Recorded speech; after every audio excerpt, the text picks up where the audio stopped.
नारायणं नमस्कृत्य नरं चैव नरोत्तमं देवीं सरस्वतीं व्यासं ततो जयमुदीरयेत्। नमस्कार। संत कैसा होता है और संत कौन है? अगर देखा जाए तो गोस्वामी तुलसीदास जी ने तो कह दिया, संत हृदय नवनीत समाना, कहा कविन पर काहि न जाना, निज परिताप द्रवय नवनीता, संत द्रवय पर दुख। तो वो संत कौन होता है जो दूसरे के दुख को, समाज के दुख को, राष्ट्र के दुख को देख करके द्रवित हो जाए। और ऐसे बहुत से संत हैं। श्री सनातन धर्म दक्षिणायन मंदिर बिरला मंदिर में ये संत कुटी है और यहाँ विराजित हैं परमादरणीय परम पूजनीय प्रातः स्मरणीय पूज्य स्वामी प्रज्ञानानंद सरस्वती जी महाराज। भारत प्रणाम। वैदिक विद्वान, संस्कृत के परम ज्ञाता, साधना में परिपूर्ण, और जो संत के लक्षण होते हैं। चातुर्मास्य ही महाराज श्री ने किया था, और अब नवरात्र में मैंने देखा 1000 कमल दल से प्रतिदिन पूजन। 1000 और कहाँ से आते थे? अहमदाबाद से। परमादरणीय परम पूजनीय पूज्य गोलोकवासी जगत गुरु शंकराचार्य पूज्य श्री स्वरूपानंद जी महाराज के शिष्य और उनकी विरासत संभालने वाले। विरासत क्या होती है? किसी संत के उनके बताए आदर्श अपनाना, उनके बताए रास्ते पर चलना, आध्यात्म ज्ञान के, जो आध्यात्म ज्ञान को वितरित करना, आध्यात्म ज्ञान देना। आज चलिए उन्हीं से बात कर लेते हैं। महाराज श्री, आध्यात्म ज्ञान की आपने बात की है, आपको पूज्य गुरुदेव से जो विरासत में मिला, क्या मिला? गुरु के द्वारा जो संपत्ति मिलती है वह भौतिक संपत्ति नहीं जी, वह आध्यात्मिक संपत्ति ही होती है जी। और गुरु का संबंध ही पारमार्थिक होता है जी, लोकार्थी नहीं होता। जी, गुरु का संबंध ही आत्मा से है और परमात्मा से है। जी, आत्मज्ञान और परमात्मा का ज्ञान दोनों ही हमें जो प्राप्त होता है वो गुरु तत्व से ही होता है।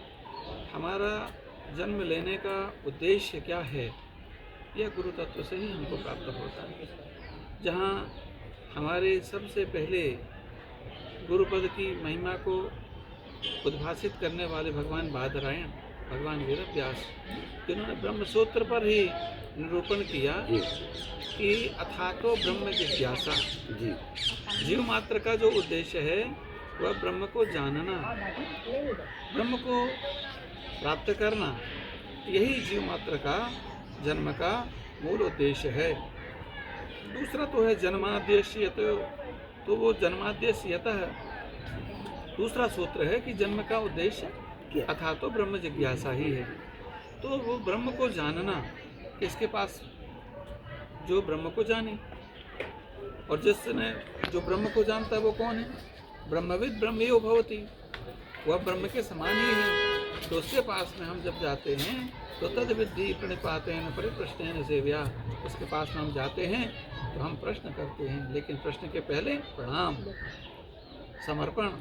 जिस तरह से अर्जुन भगवान के चरणों में कृष्णम वंदे जगद्गुरुम, जगद्गुरु भगवान श्री कृष्ण के चरणों में नतमस्तक हो गए, प्रणत हो गए, प्रणिपात हो गए। उन्होंने कहा, भगवान शिष्यस्ते हम सादिमाम त्वाम शरणम प्रपन्ना, मैं आपका शिष्य हूँ और शरणागत ही नहीं हूँ, प्रपन्न भी। और जब करिष्ये वचनम, तो जो आप कहेंगे वो करूँगा। जब इतना कह दिया तब भगवान ने समग्र ज्ञान विश्व का, ब्रह्मांड का, धर्मशास्त्रों का, वेदों का, क्योंकि सर्व उपनिषदों का वो सारे उपनिषदों का, दुग्धा गोपालनंदना, तो सारे उपनिषदों का ज्ञान गीता है, गीतामृतम। तो गीता का ज्ञान उन्होंने कब दिया? जब शिष्य बना, शरणागत हुआ, शरणापन्न हुआ। हमारी अध्यात्म की यात्रा का आरंभ ही गत्वा से होता है। जाएं और गत्वा ही नहीं, नत्वा, शरणागत हो जाएं। और जब शरणागत हो जाते हैं तब हमें गुरु वह हमारा आत्म तत्व का बोध करा देते हैं तत्वमसि से।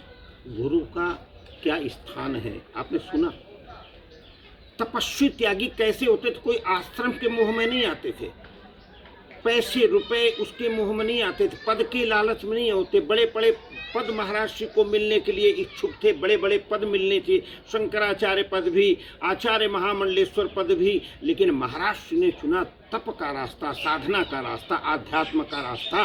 क्योंकि महाराज जी कहते हैं गुरु के वचन, गुरु ने कहा ये करना है, करिष्ये वचनम तब, हम वही करते हैं।